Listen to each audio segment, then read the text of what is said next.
Guys, और क्या नहीं चल रहा है। You most welcome back to our YouTube channel ABCD, अपना बैलेंस कैरी डाउन। सो आज का हमारा टॉपिक है first lesson, introduction to partnership and partnership final accounts का सेकेंड इलस्ट्रेशन। मेरी आपसे रिक्वेस्ट है गाइस कि आपको अगर मेरा वीडियो पसंद आए तो लाइक कीजिए, शेयर कीजिए, कमेंट कीजिए and please subscribe. So without wasting any time, let's get started.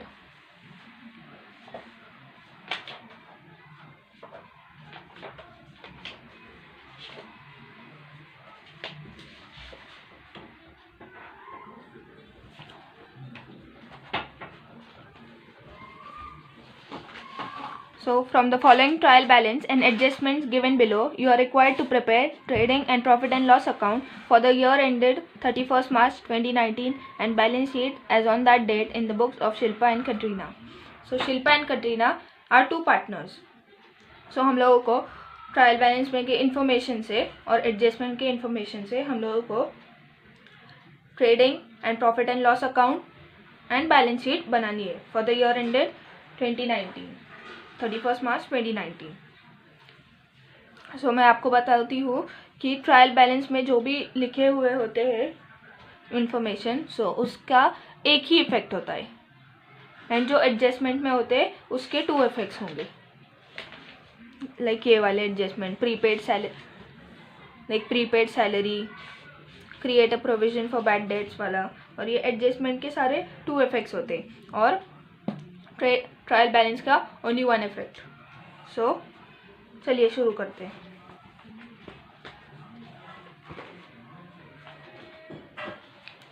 सो मैंने फॉर्मेट रेडी करके रखा है। ट्रेडिंग अकाउंट होता है, सो उसको लेफ्ट हैंड साइड पर हम लोग डेबिट लिखते हैं, राइट हैंड साइड पर क्रेडिट लिखते हैं। तो हमेशा याद रखना है कि जो भी अकाउंट होगा उसके लेफ्ट हैंड साइड पर debit and right hand side पर क्रेडिट आएगा। Same with profit and loss account, ये भी अकाउंट है, सो इसके भी लेफ्ट हैंड साइड पर debit and right hand side पर क्रेडिट होगा।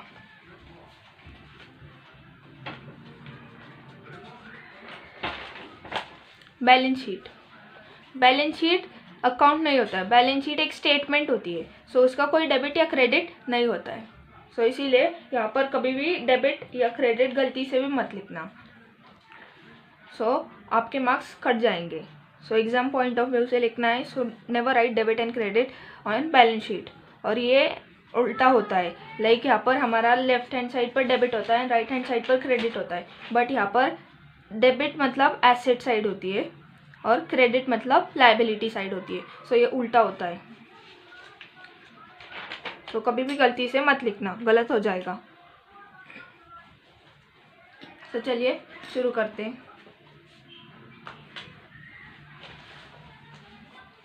हाँ, और मैं आपको बताती हूँ कि ओपनिंग स्टॉक, परचेजेस और सेल्स पहले से ही लिख के रखना है।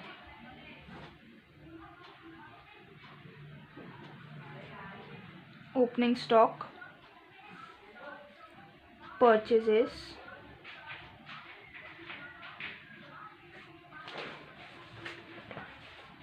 सेल्स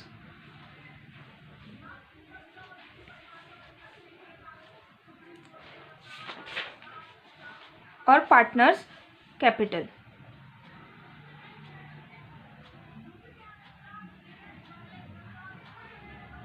ये सारी चीज़ें पहले से ही लिख के रखनी है, बिकॉज ये हर इसमें आने वाली है, हर लेसन, हर क्वेश्चन में आने वाली है। सो ये पहले से ही लिख के रखनी है एंड पहले से ही देखना है, मतलब कि सेल्स रिटर्न, परचेज रिटर्न दिया है क्या। सो अगर दिया है तो वो भी हम लोग लिख सकते हैं, लाइक ये सेल्स रिटर्न, सो यहाँ से लेस करना है, फिर परचेज रिटर्न, वो परचेज से लेस करना है। सो आइए फर्स्ट एडजस्टमेंट फर्स्ट सॉल्व करते हैं। First is land and building. Land and building हमारी एसेट होती है। सो लैंड एंड बिल्डिंग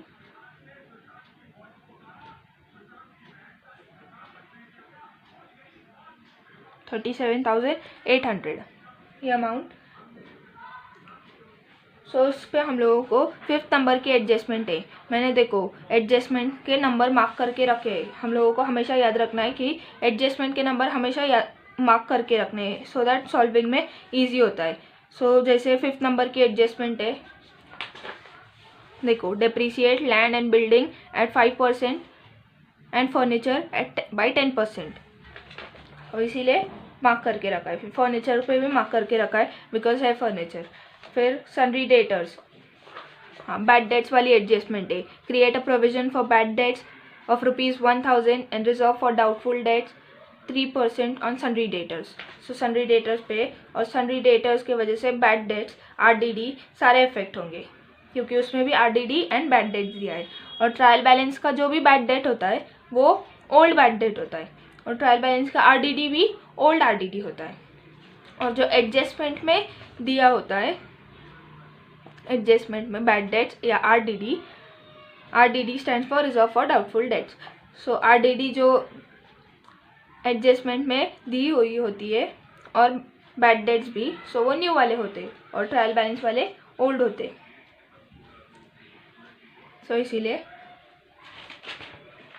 हम लोग उसको, मैं आपको एक्सप्लेन करती हूँ डेटर्स की family.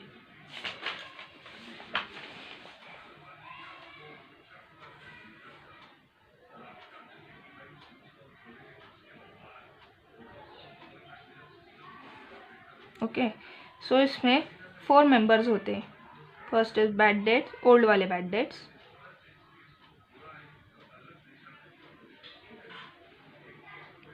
New bad debts, old RDD and new RDD। So मैंने आपसे पहले ही कहा था कि ओल्ड वाले जो भी होते, old bad debt and old RDD, ये हम लोगों को ट्रायल बैलेंस में मिलते हैं, ये भी ट्रायल बैलेंस में मिलता है। एंड न्यू वाले जो होते हैं वो एडजस्टमेंट में मिलते हैं। ओके, सो ये मिलते हैं, ये एक फैमिली के 4 मेंबर्स होते हैं। So old bad debt, new bad debt भाई भाई होते हैं। सो इनका ऐड होगा, ये P&L अकाउंट के डेबिट में ऐड होते हैं। हम लोग इन दोनों भाई भाई को ऐड करते हैं। और न्यू RDD, अभी न्यू RDD का कॉन्सेप्ट देखो। इफ सपोज आपने 100 मार्क्स का पेपर दिया है, 100 मार्क्स का पेपर दिया है, सो फिर आपका थोड़ी देर बाद सर का फ़ोन आया, बोर्ड्स का पेपर दिया, ठीक है, 100 मार्क्स का, एंड देन आपका सर का फ़ोन आता है एंड पूछते कि आपको 80 पकड़ लेते हैं, बिकॉज अभी 80 मार्क्स का बोर्ड होता है, राइट। सो 80 मार्क्स का, सो 80 मार्क्स का पेपर देकर आते हो, तो सर का आपको कॉल आता है जहाँ पर आप ट्यूशन को जाते हो। तो वो सर बोलते हैं कि मतलब तुमको कितने मार्क्स मिलेंगे, तुम्हारे हिसाब से कितना अच्छा पेपर लिख कर आए हो। सो पहले बोलते हैं हम लोग 70, सो आप बोलते हो 70 मार्क्स मिलेंगे। फिर बाद में जाकर पता चलता है कि एक सम फिर से आपने गलत किया। जब बुक में चेक करते हो तो फिर पता चलता है कि एक सम गलत था, सो वो 10 मार्क्स का था। तो फिर आपको लगता है कि नहीं, 70 नहीं मिलेंगे, अभी 60 मिलेंगे। सो आप फिर से सर को कॉल करते हो और बोलते हो सर एक सम गलत हो गया, अभी तो 70 नहीं मिलेंगे, सिर्फ 60 मिलेंगे। सो ये जो 70 वाला था ये ओल्ड एस्टिमेशन था, राइट, और ये जो 60 है अभी वो न्यू एस्टिमेशन है, राइट। सो ये ओल्ड वाला था, पहले हमको लगता था 70 मिलेंगे, बट अब क्या लगता है कि 60 ही मिलेंगे। सो हम लोग न्यू एस्टिमेशन को लेकर चलेंगे ना, इसको ऐड करेंगे। वाई टू ऐड दिस, ये ओल्ड एस्टिमेशन जो होगा वो उसमें से तो हम लोगों को 70 लग रहा था बट 60 मिलने वाले, सो इसको तो लेस करना पड़ेगा ना, बिकॉज ये ओल्ड एस्टिमेशन था बट 60 मिलने वाले, इसको ऐड करना पड़ेगा बिकॉज ये न्यू एस्टिमेशन है, हम लोग इसको ही लेकर चलेंगे ना। सो इसीलिए हम लोग ओल्ड एस्टिमेशन को लेस करते और न्यू एस्टिमेशन को ऐड करते। सो सेम RDD मतलब ये ओल्ड एस्टिमेशन है, तो इसको P&L डेबिट से लेस करेंगे, और ये न्यू एस्टिमेशन है, सो ऐड करेंगे, P&L डेबिट में ऐड करेंगे। Old bad debts and new bad dates में ही न्यू RDD को P&L डेबिट में ऐड करेंगे। सो ये तीनों ऐड होंगे, old bad debts, new bad debts, old bad debts, new bad debts and new RDD, और ये लेस होगा, ये लेस होगा। ओके, सो अभी ये P&L अकाउंट है, ये डेबिट, ये क्रेडिट।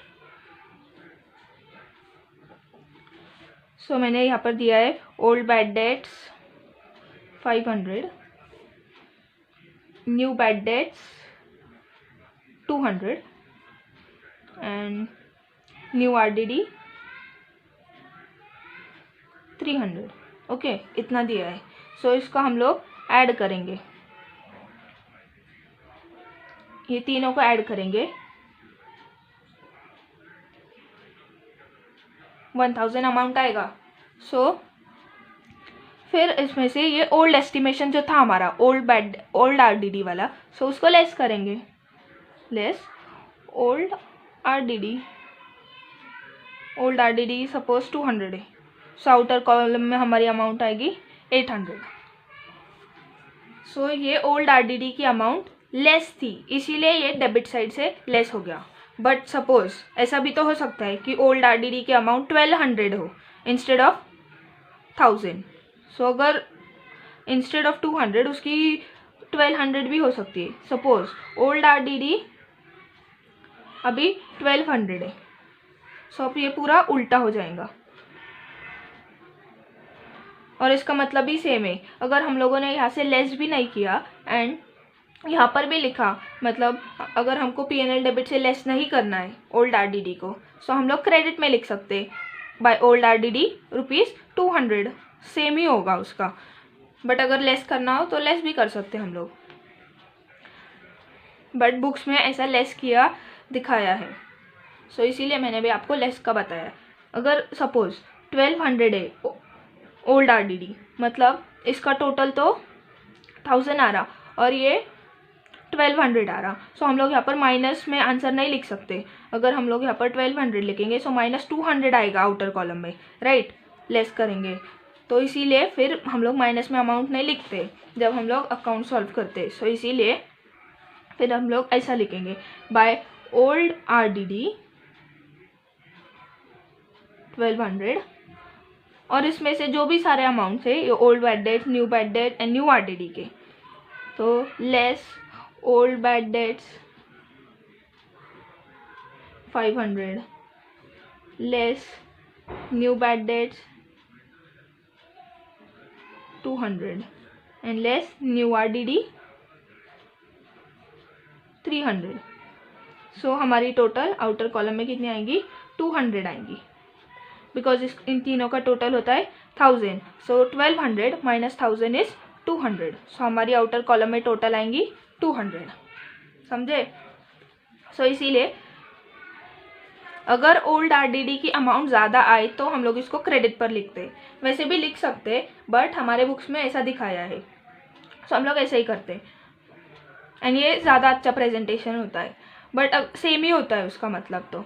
सो इसीलिए अगर ओल्ड RDD की अमाउंट ज़्यादा है सो क्रेडिट साइड पर उसको लिखना है ऊपर एंड देन उसमें से सारी अमाउंट लेस करनी है।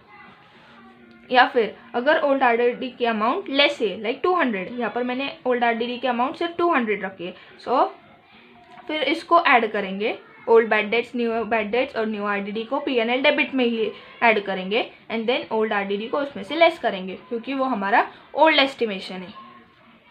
ओके, सो आई होप आपको ये समझ गया है। तो हम लोग आगे बढ़ते हैं, अभी हम लोग सॉल्व करेंगे। मैंने डेटर्स की फैमिली, अभी डेटर्स में कुछ हम लोगों को तकलीफ नहीं आएगी। सो इसमें से लेस डेप्रीसिएशन करेंगे अभी। लेस डेप्रीसिएशन कितना परसेंट है उस पर डेप्रीसिएशन, लैंड एंड बिल्डिंग पे 5% डेप्रीसिएशन है, सो 5% डेप्रीसिएशन। और हम लोग यहाँ पर दे सकते हैं ऐसा वर्किंग नोट 1, क्योंकि डेप्रीसिएशन बताते हैं हम लोग सब वर्किंग नोट में।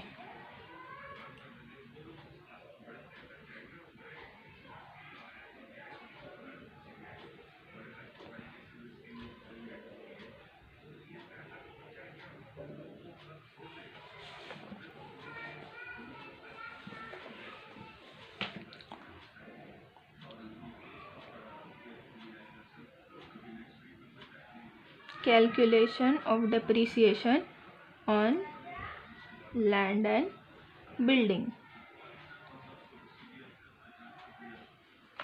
सो हमारी लैंड एंड बिल्डिंग की अमाउंट क्या है, लैंड एंड बिल्डिंग 37,800, उसका डेप्रीसिएशन का रेट दिया हुआ है 5%. सो 5% इज नथिंग बट 5/100. सो ये 0 0 कट होगा, 0 0 कट, एंड देन जो अमाउंट बचेगी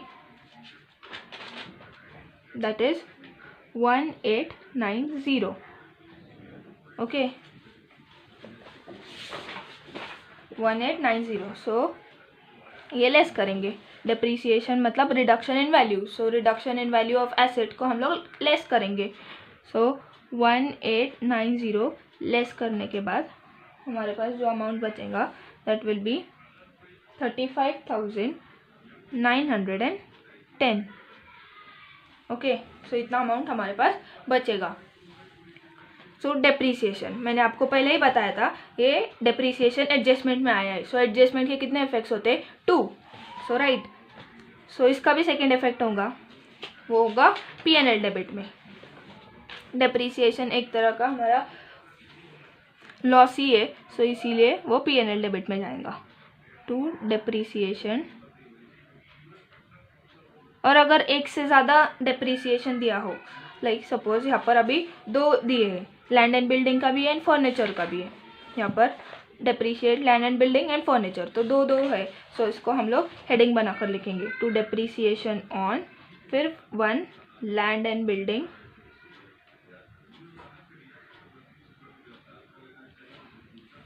and second is furniture.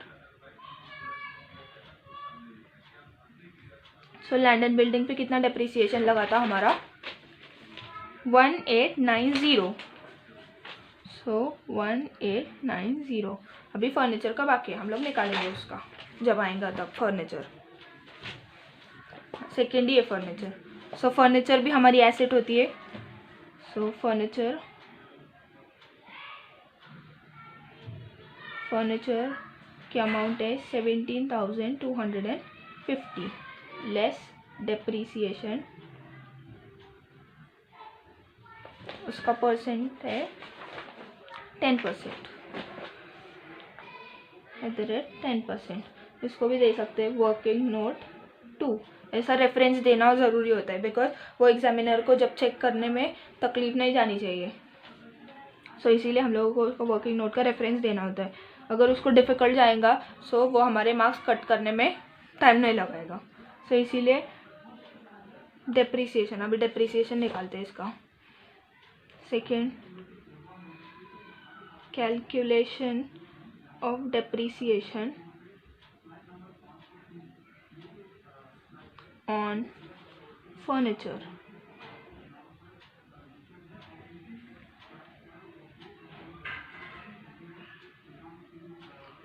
Furniture की अमाउंट है 17,250. उस पर 10% डेप्रीसिएशन चार्ज करना है. Okay, so depreciation is 10%. So 10% is nothing but 10/100. सो उसका आंसर आएगा 1725. ओके, 1725. सो इसमें से 1725 हमको लेस करने पड़ेंगे. 1725 लेस करेंगे. अब इसका आउटर कॉलम में टोटल आएगा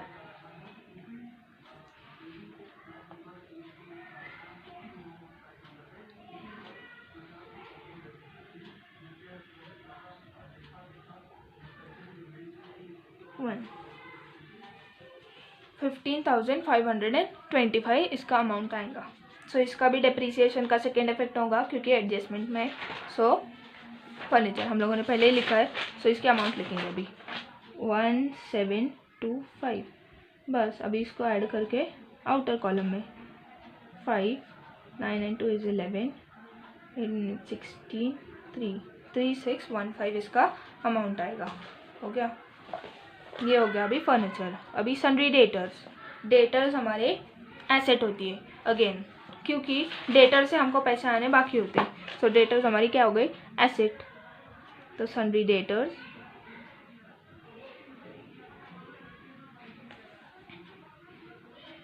अमाउंट है 40,000. 40,000 सन्ड्री डेटर्स की, उसमें से हम लोगों को ये एडजस्टमेंट है, उस पर भी एडजस्टमेंट है, 4th नंबर वाली एडजस्टमेंट। सो 4th नंबर की एडजस्टमेंट पे बताया है, create a provision for bad debts ₹1,000 and reserve for doubtful debts 3% on sundry debtors. So हम लोगों को बैड डेट्स, ये जो अभी एडजस्टमेंट में आए हैं, सो ये कौन से बैड डेट्स है, ये न्यू बैड डेट्स है। सो इसमें से न्यू बैड डेट्स को लेस करना पड़ेगा, लेस न्यू बैड डेट्स। ये लेस क्यों करना पड़ेगा, बिकॉज ये बैड डेट्स है, मतलब बैड डेट्स मतलब क्या, हम लोगों को वो पैसे वापस नहीं मिलने वाले, सो वो तो लेस करना ही पड़ेगा ना हम लोगों को अमाउंट। सो इसीलिए 1,000 लेस, सो आएगा अमाउंट 39,000। और देखिए मैंने ये इनर कॉलम में ही रखी है अमाउंट, और मैंने ये इनर कॉलम में ही रखी है अमाउंट बिकॉज, और इस पे RDD का प्रोविज़न, मतलब RDD एट 3% प्रोवाइड करना है। सो इसीलिए फिर अभी इसका RDD निकालेंगे एंड देन हम लोग इसको आउटर कॉलम में टोटल लिखेंगे। So less new RDD 3%। सो इसका 3% जो भी होगा वो अमाउंट हमको लिखना है। सो इसका 3% विल बी 1170। सो इसका आउटर कॉलम में रेट आएगा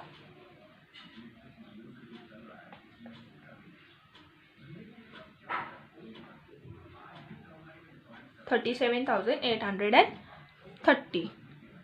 ओके, सो मैंने आपको पहले ही कहा था एडजस्टमेंट में जो भी होते हैं उसके 2 इफेक्ट्स होते हैं। सो अभी इसको भी सॉल्व करेंगे। इसका सेकेंड इफेक्ट होगा P&L डेबिट में। मैंने जैसा आपको यहाँ पर बताया था, ये सारे old bad debts, new bad debts, new bad debts, new RDD, इसका P&L डेबिट में होता है इफेक्ट। और पहले देखते हैं हम लोग हमारी RDD की अमाउंट बड़ी है या छोटी है।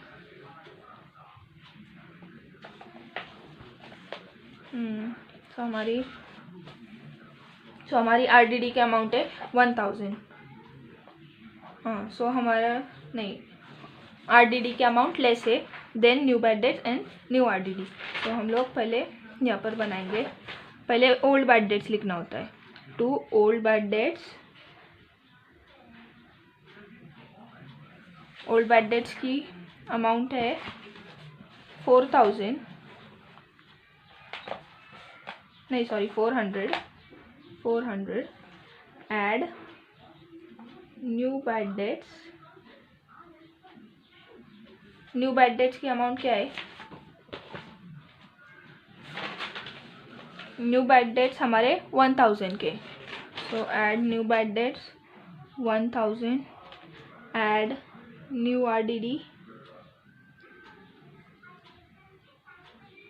उसका टोटल क्या है 1170। सो 1170 0,752,2570 इसका टोटल आएगा। सो इसमें से हम लोगों को अभी ओल्ड RDD लेस करनी है। ओल्ड RDD का अमाउंट है, old RDD is 1,000 rupees, 1,000। So outer column में टोटल आएगा 1570। ओके, इसके 2 इफेक्ट्स हो गए, समझा। अगर हम लोगों को चाहे तो हम लोग हमारे मन से इसका वर्किंग नोट बना सकते हैं।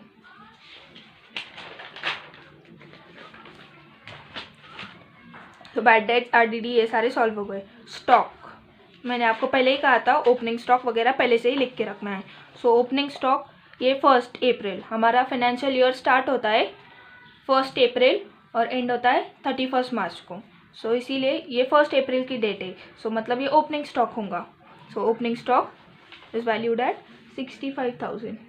सो उसका 65, और इसको सीधा आउटर कॉलम में, बिकॉज इससे कोई, इसके साथ कोई एडजस्टमेंट नहीं है। बैड डेट्स हमारा हो गया, बैड डेट्स हमने लिख कर रखा है। Next is printing and stationery. Printing and stationery ये P&L डेबिट में जाएगा। P&L डेबिट में हम लोग नॉन प्रोडक्शन रिलेटेड खर्चा लिखते हैं और यहाँ पर एक्सपेंस लिखते हैं, और यहाँ पर प्रोडक्शन से रिलेटेड जो भी एक्सपेंस होते हैं वो ट्रेडिंग अकाउंट में आएंगे, और जो प्रोडक्शन से रिलेटेड नहीं होते वो सेल्स में सॉरी वो P&L में जाएंगे। सो प्रोडक्शन से रिलेटेड नहीं होता है, printing and stationery. So to printing and stationery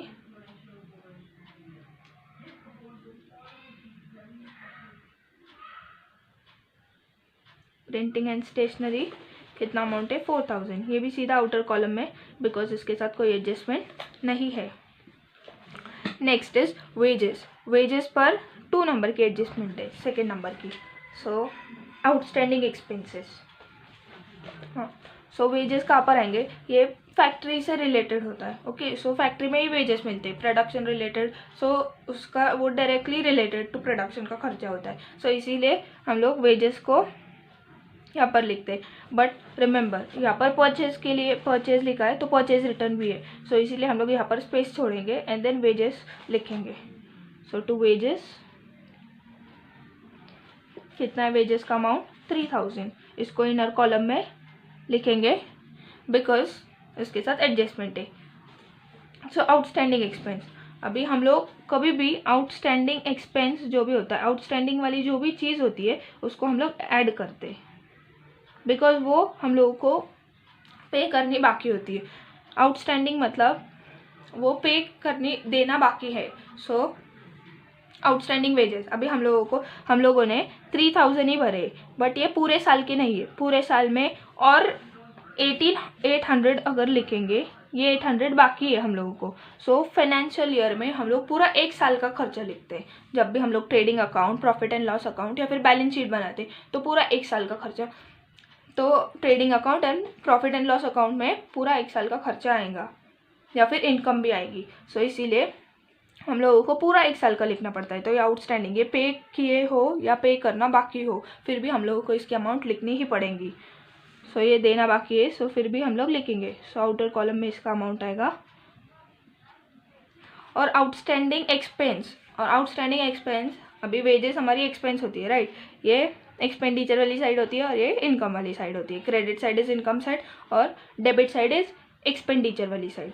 सो ये आउटस्टैंडिंग अभी एक्सपेंडिचर में आया, सो वेजेस तो वो एक्सपेंस हो गया, तो आउटस्टैंडिंग एक्सपेंसेस, और यहाँ पर भी दिया है आउटस्टैंडिंग एक्सपेंसेस। सो यहाँ पर भी दिया है आउटस्टैंडिंग एक्सपेंसेस।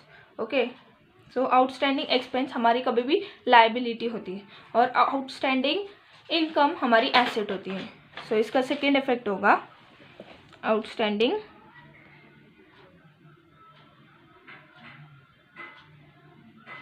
एक तो हम लोग यहाँ पर वेजेस भी लिख सकते, बट मैं यहाँ पर हेडिंग दूंगी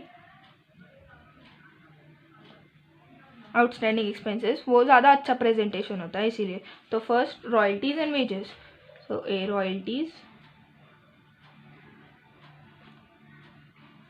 बी वेजेस। वेजेस का अमाउंट है 800। ओके,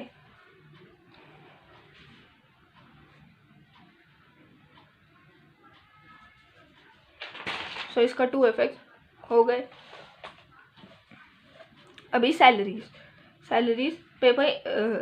पर भी 3rd नंबर की एडजस्टमेंट है। सैलरीज भी ऑफिस का खर्चा होता है, यहाँ पर ऑफिस का भी खर्चा आता है। सो टू सैलरीज की अमाउंट है 5000, इसको इनर कॉलम में बिकॉज एडजस्टमेंट है।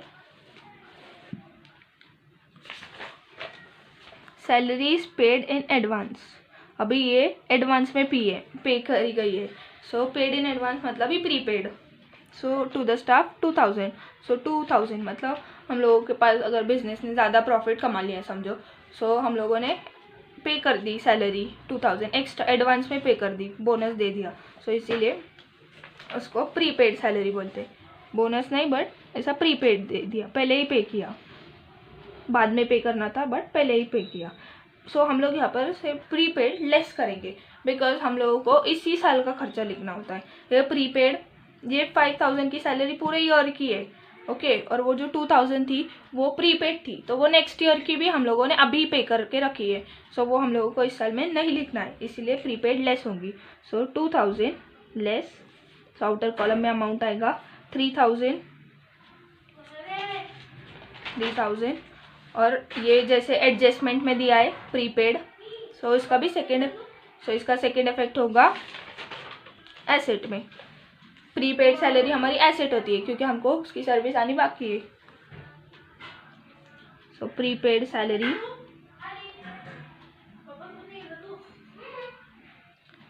Prepaid salary 2000। और हमेशा याद रखना कि हम लोगों को जो भी प्रीपेड आउटस्टैंडिंग होता है उसका ही सेकेंड इफेक्ट देना होता है। लाइक यहाँ पर 800 है तो मैंने उसका ही सेकेंड इफेक्ट दिया है। कभी कभी क्या होता है, हम लोग गलती से जब टाइम नहीं होता है, एग्जाम में टाइम नहीं बचता है, तो हम लोग इसको लिख देते हैं आउटर कॉलम वाली अमाउंट को। ये तो सैलरीज की अमाउंट है। ये 5000 में से 3000 इस साल की थी, 2000 प्रीपेड थी, वो नेक्स्ट ईयर की थी, इसीलिए हम लोगों ने इसको यहाँ पर लिखा है बैलेंस शीट में। वो हमारी एसेट हो गई।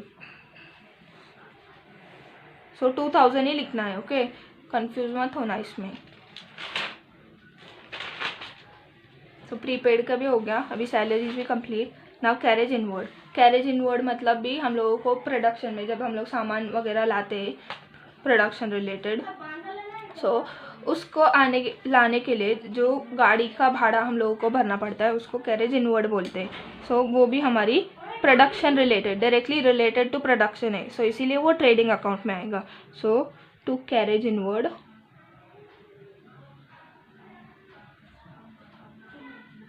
Amount is 4000। सो ये सीधा outer column because no adjustment. So 4000 सीधा आउटर कॉलम में। Sales return next. और सेल्स रिटर्न का हमेशा डेबिट बैलेंस होगा और परचेज रिटर्न का हमेशा क्रेडिट बैलेंस होगा। वो उल्टा होता है ना, बिकॉज परचेज का डेबिट बैलेंस होता है, सेल्स का क्रेडिट बैलेंस होता है। सो उसका उल्टा ना, परचेज रिटर्न मतलब परचेज जो हम लोगों ने किया था वो परचेज हम लोगों ने रिटर्न कर दिया तो उसका हमेशा क्रेडिट बैलेंस होगा, राइट। और सेल्स का सेल से उल्टा होता है सेल्स रिटर्न। सेल मतलब हम लोगों ने सेल किया बट हम लोगों को वो सेल फिर से वापस मिल गए because due to some issues reason, मतलब जो भी वो मतलब गुड्स बराबर नहीं थे वगैरह वगैरह, तो सेल्स फिर से आ जाते हैं हमारे। सो इसीलिए फिर उसका डेबिट बैलेंस होता है और परचेज रिटर्न का क्रेडिट बैलेंस होता है। देखो, परचेज रिटर्न का हमेशा क्रेडिट बैलेंस, ये क्रेडिट साइड ये debit side. So and sales return का हमेशा डेबिट बैलेंस। सो इसीलिए सेल्स रिटर्न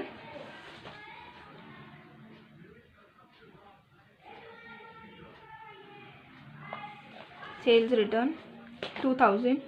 हम लोग सेल्स की भी अमाउंट लिख लेंगे या फिर जब सेल्स आ जाएंगे बाद में तब लिखेंगे, नो इश्यूज। सेल्स रिटर्न लिख लिया 2000, उसको इनर कॉलम में लिखा क्योंकि सेल्स की अमाउंट से ये 2000 को डिडक्ट करके फिर आउटर कॉलम में टोटल आएंगी। ओके, फिर ड्राइंग्स, ये पार्टनर करता है ड्राइंग्स। तो शिल्पा एंड कैटरीना, तो उनके कैपिटल से लेस होगा क्योंकि वो पार्टनर्स प्रोवाइड करते हैं ना कैपिटल बिजनेस को। तो हम लोग हमेशा बिजनेस के पॉइंट ऑफ व्यू से सोचकर लिखना है। ये जब भी हम लोग अकाउंटिंग जब भी सॉल्व करेंगे तब हम लोगों को सोचना है कि हम लोग बिजनेस है। ओके, नहीं तो अगर हमको खुद को पार्टनर समझ के चलेंगे तो कभी नहीं हम लोग इससे सॉल्व होगा ये। तो पार्टनर्स कैपिटल, सो पहले शिल्पा का कैपिटल, उसमें से ड्राइंग्स को लेस करना है। ड्राइंग्स कितनी करी है शिल्पा ने ड्राइंग? 2000। सो ये 2000 इनर कॉलम, क्योंकि इसमें नेट प्रॉफिट या नेट लॉस जो भी होगा, अगर नेट प्रॉफिट होगा तो ऐड होगा, नेट लॉस होगा तो डिडक्ट होगा, फिर जाके आउटर कॉलम में टोटल आएंगी। एंड सेकेंड कैटरीना का,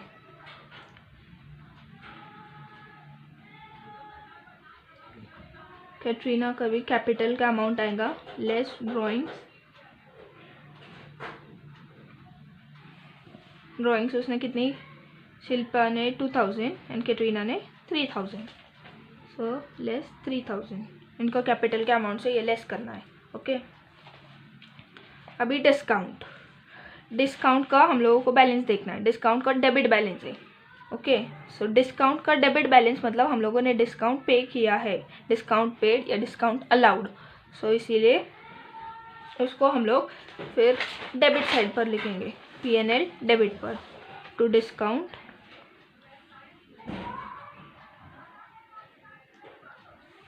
अमाउंट इज 2030 इतने अमाउंट है।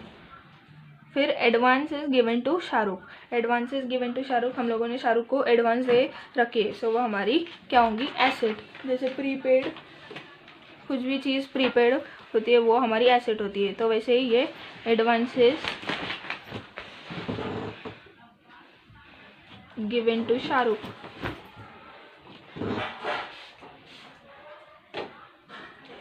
Advances given to Shahrukh amount 10,000।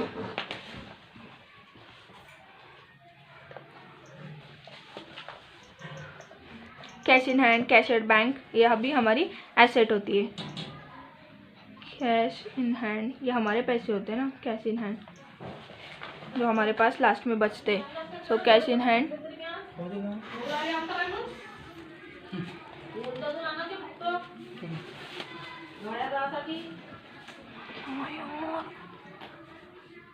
Cash at bank,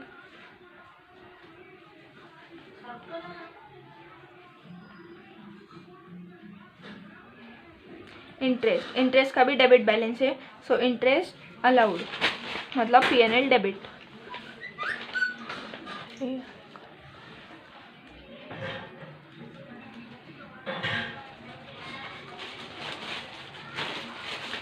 $1,000।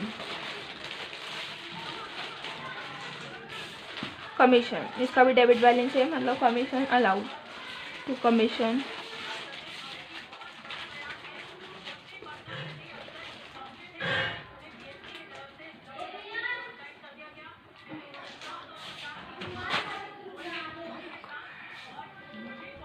Royalties, ये प्रोडक्शन से रिलेटेड एक्सपेंस होता है, इसीलिए रॉयल्टीज ट्रेडिंग अकाउंट में जाएगा।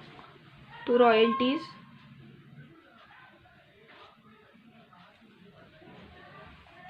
उस पर एडजस्टमेंट है, सो इनर कॉलम में उसका अमाउंट लिखेंगे 2000। रॉयल्टीज पे सेकेंड नंबर की एडजस्टमेंट 1500 हमारी आउटस्टैंडिंग है, मतलब ये एक साल की पूरे साल की देनी बाकी है, सो ऐड आउटस्टैंडिंग रॉयल्टी कितना 1500, राइट। तो इसका 3500 आउटर कॉलम में आएगा। आउटस्टैंडिंग कभी भी ऐड करना है, प्रीपेड हमेशा लेस करना है, सो उसका सेकेंड इफेक्ट ये एडजस्टमेंट में दिया था, सो इसका भी सेकेंड इफेक्ट होगा कि रॉयल्टीज़ हमने लिख कर रखा है 1500 2300। ओके, परचेजेस का amount 50,000। Purchase return less purchase return,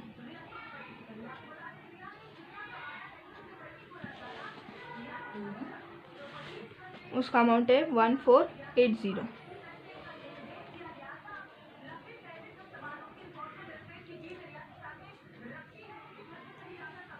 48,520 48,520। हाँ, सो ये आउटर कॉलम में आ गया।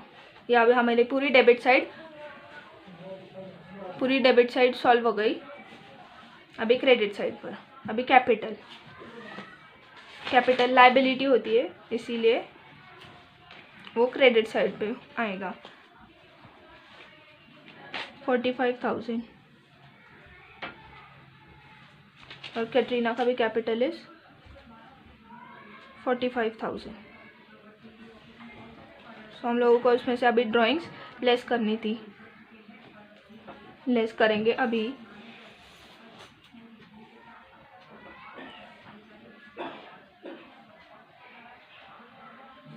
$42,000 और ये 43,000 आएगा। ओके, बिल्स पेएबल हम लोगों को पे करना बाकी है, सो बिल्स पेएबल हमारी लायबिलिटी।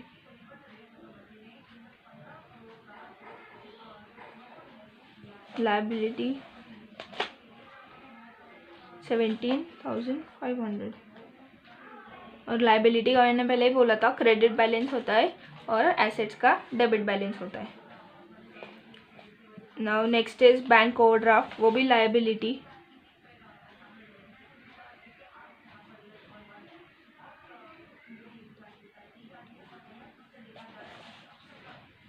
Amount is 10,000।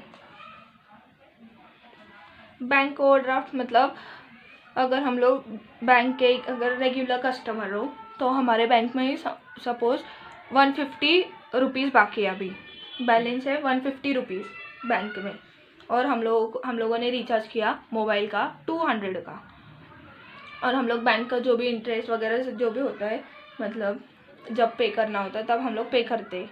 ओके, सो फिर अगर हम लोग उसके अच्छे कस्टमर हो तो फिर हम लोगों को वो फैसिलिटी मिलती है बैंक से कि वो मेरे को 200 रुपीज़ दे देगा एक टाइम के लिए।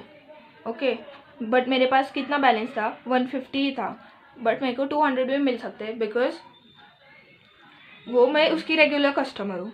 सो 200 मिलेंगे, फिर 50 रुपीज़ का बैलेंस मुझ पर मतलब उधार ही रह जाएंगी ना। सो 200, तो वो उस फैसिलिटी को बैंक ओवरड्राफ्ट बोलते हैं। तो 200 जो बैंक देगा मुझे वो बैंक ओवरड्राफ्ट होगा, और फिर 50 रुपीज़ मेरी लाइबिलिटी होगी। सो इसीलिए फिर बैंक ओवरड्राफ्ट लाइबिलिटी साइड में आएगा। ओके, परचेज रिटर्न कर रखा है। फिर सन्ड्री क्रेडिटर्स मतलब हम लोगों को उनको पैसे देने बाकी है।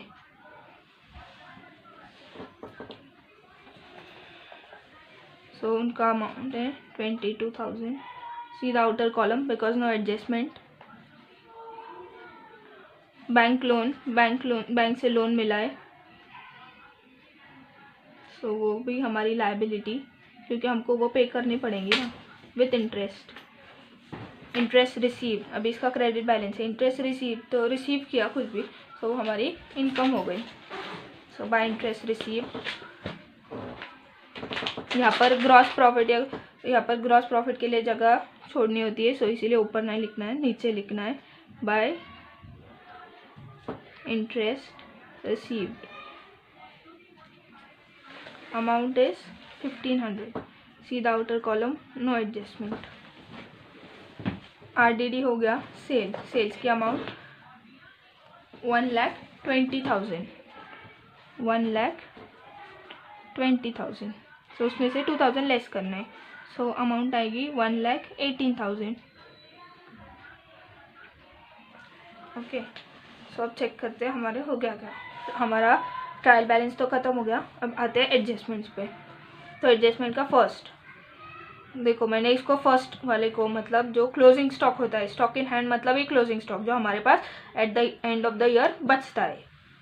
सो इसीलिए इसको क्लोजिंग स्टॉक बोलेंगे। Stock in hand is closing stock. So उसको मैंने सर्कल करके रखा है बिकॉज ये हम लोग सबसे लास्ट में सॉल्व करते हैं इसीलिए। सो stock in hand is valued at 58, और क्लोजिंग स्टॉक हम लोग इससे भी पहचान सकते हैं बिकॉज डेट दी हुई है 31 मार्च 2019। सो क्लोजिंग स्टॉक की वैल्यू है 58,000। सो closing stock trading credit by closing stock 58,000। And ये फिर से एडजस्टमेंट में, तो सेकेंड इफेक्ट एक क्रेडिट हो गया तो दूसरा डेबिट होगा। क्लोजिंग स्टॉक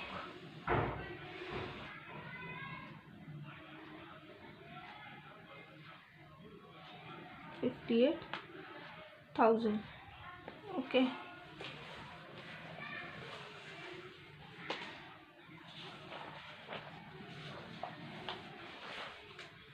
सो हमारे सारे एडजस्टमेंट्स भी सॉल्व हो गए और पूरा ट्रायल बैलेंस भी सॉल्व हो गया। सो अब टैली करना बाकी है। सो पहले ग्रॉस प्रॉफिट या ग्रॉस लॉस जो भी होगा वो निकालते हैं।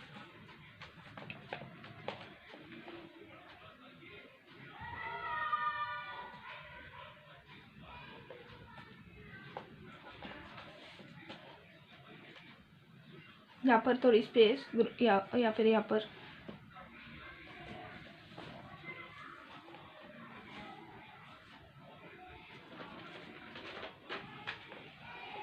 तो इसका टोटल आएगा, क्रेडिट साइड ही बड़ी है बिकॉज इसमें 1 लाख का अमाउंट है, और फिर 58,000 भी अगर उसमें ऐड करेंगे और इसमें कम देख कर ही लगता है, सो इसीलिए 1,76,000 है इसकी अमाउंट। और जो ग्रेटर टोटल होती है दोनों का, पहले हम लोगों को ग्रेटर टोटल देखनी होती है। ओके, सो ग्रेटर टोटल मतलब क्रेडिट साइड की है। सो 1,76,000 है इन दोनों की टोटल। और फिर हम लोगों को सेम अमाउंट यहाँ पर भी लिखनी होती है, फिर उसके बाद बैलेंस करना होता है। सो 1,76,000 हो गया ये। देन क्रेडिट साइड बड़ी है, मतलब इनकम ज़्यादा है एक्सपेंस से। Excess of income over expenditure is profit. So इसीलिए ग्रॉस प्रॉफिट होगा वो। To gross profit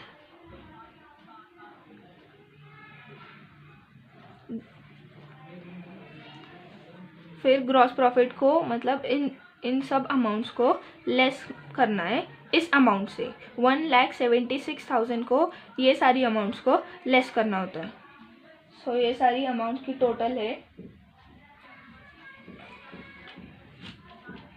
1,20,820 rupees. सो फिर उसको 1,76,000 में से लेस किए बाद उसकी अमाउंट आएगी 51,180। ओके, 51,180 उसकी अमाउंट आएगी। ये दिस इज ग्रॉस प्रॉफिट। इसको कैरी डाउन करना पड़ता है, ये पीएनएल में लेकर जाना पड़ता है।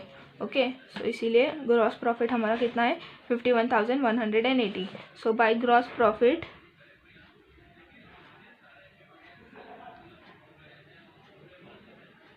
Brought down 51,180। ओके, 51,180। सो अब इसको, और जो ट्रेडिंग अकाउंट, ये तो ऊपर होता है, मतलब ऐसा बुक्स में ऐसा दिया होता है फॉर्मेट, ट्रेडिंग अकाउंट ऊपर और नीचे पीएनएल, वो दोनों एक ही साथ लिखते हैं। बट मैं इसको अलग अलग, क्योंकि बोर्ड्स के पेपर छोटे होते हैं, सो मैं भी आपको बोलूँगी कि आप अलग अलग अभी से बनाना प्रैक्टिस कर दो, बिकॉज वो eight the end of the year तक हम लोगों की अच्छी खासी प्रैक्टिस हो जाएंगी। तो इसीलिए फिर मैं अलग अलग बनाना रेफर करती हूँ, ओके। सो फिर से क्रेडिट साइड की टोटल है, तो ये ग्रॉस प्रॉफिट होगा, मतलब ग्रॉस प्रॉफिट, और ये ग्रॉस प्रॉफिट है बिकॉज नेट प्रॉफिट आना बाकी है। नेट प्रॉफिट मतलब at the end of the year मिल जाएगा ना। फिर इसके बाद ये पीएनएल अकाउंट को सॉल्व करना होता है, राइट, क्योंकि हम लोग इसको ब्रॉट डाउन कर रहे हैं। सो फिर इसमें से जो अमाउंट आएगी वो नेट प्रॉफिट बनेगी। सो 51,180 1,500 अगर उसमें ऐड करेंगे, सो 52,680 टोटल आएगी, 52,680। और अगर हमको नेट प्रॉफिट निकालना है, यहाँ पर भी क्रेडिट साइड ज़्यादा है, excess of income over expenditure, so इसीलिए क्रेडिट साइड, तो ये भी नेट प्रॉफिट मिलेगा हमको। तो 52,680 में से ये इन सारी अमाउंट को लेस करना है। सो इन सारी अमाउंट को लेस करने के बाद नेट प्रॉफिट मिलेगा। सो टू नेट प्रॉफिट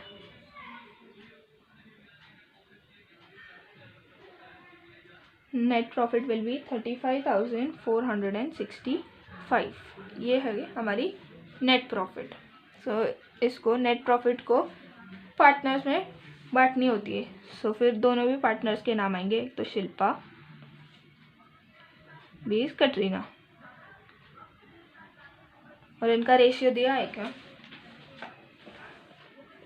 नहीं, इनका रेशियो, प्रॉफिट शेयरिंग रेशियो नहीं दिया है, तो मतलब इनका वो डीड में मेंशन नहीं किया था पीएसआर का।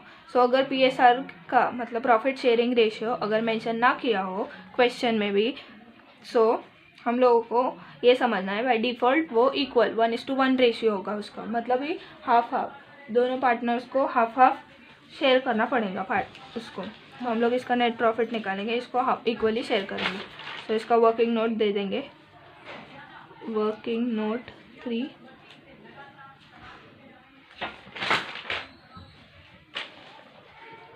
थर्ड,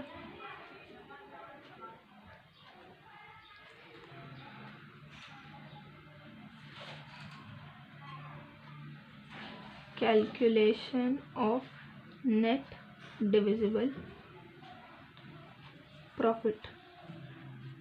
डिविजिबल क्यों? क्योंकि प्रॉफिट को हमको डिवाइड करना है दोनों पार्टनर्स में। सो 1 इज शिल्पा। सो प्रॉफिट कितना हो गया था बिजनेस को? 35,465। 35,465। इसका 1:1 रेशो मतलब ही हाफ हाफ, दो पार्टनर्स है मतलब half, so into half. Okay, सो इसका अमाउंट आएगा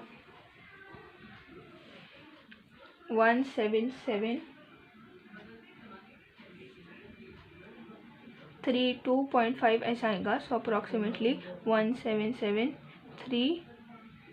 हम लोग इसको ऐसा लिखेंगे बिकॉज हम लोग ऐसा पॉइंट में आंसर नहीं लिखते अकाउंट जब सॉल्व करते हैं, इसीलिए फिर इसको 17732 रखेंगे। एंड फिर 1 रुपीज़ ज़्यादा बचेगा, सो कैटरीना को मिलेगा वो। 50-50 पैसे में नहीं होगा यहाँ पर। सो 35,465, इसको भी हाफ। सो 17725 इतना ही आएगा ना, इसका पॉइंट में आंसर आएगा। सो इसको अप्रॉक्सीमेटली 17733। इसका 1 रुपये लेस किया, मतलब 50 पैसा लेस किया, और इसका भी 50 पैसे बच गया। सो 50-50 100, सो इसीलिए 1 रुपये ज़्यादा। 100 पैसा मतलब 1 रुपी, सो इसीलिए इसको 1 रुपये ज़्यादा। सो नेट प्रॉफिट जो होगा वो यहाँ पर लिखेंगे। अमाउंट इज 17732 और 17733। अब ये नेट प्रॉफिट ऐड होगा, ये होगा कैपिटल में add. To add net profit 17732 add net profit 17733। अभी ये सीधा आउटर कॉलम में टोटल लिखेंगे ऐड करके।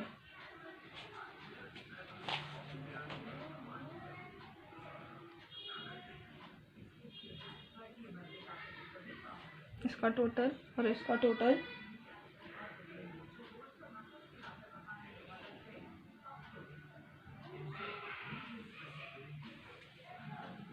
हो गया। अभी सब हमारा ट्रेडिंग अकाउंट सॉल्व हो गया, P&L भी पूरा ये हो गया, ग्रॉस प्रॉफिट निकल गया, नेट प्रॉफिट निकल गया। अभी ओनली बैलेंस शीट को टैली करना है।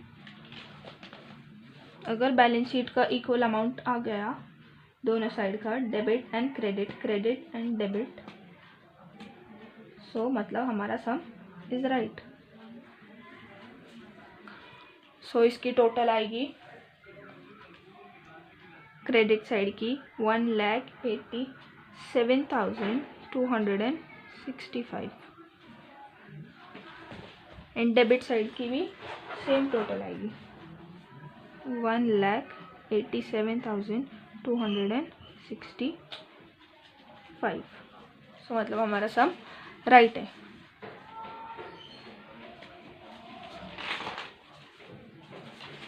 सो एक बार देख लेते हैं ये ट्रेडिंग अकाउंट, फिर ये प्रॉफिट एंड लॉस अकाउंट,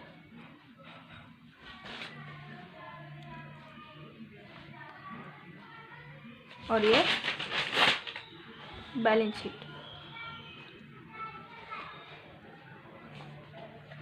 और ये वर्किंग नोट, कि वर्किंग नोट बनानी ज़रूरी होती है क्योंकि उनको वो एग्जामिनर को लगना चाहिए कि हम लोगों ने सच्ची में सॉल्व करके रखा है। नहीं तो कोई कोई कैलसी यूज़ करता है, बट 12th में कैलकुलेटर का यूज़ नहीं होता है। सो आई होप ये वीडियो आपको अच्छा लगा होगा। So if you like a video please like, share and comment.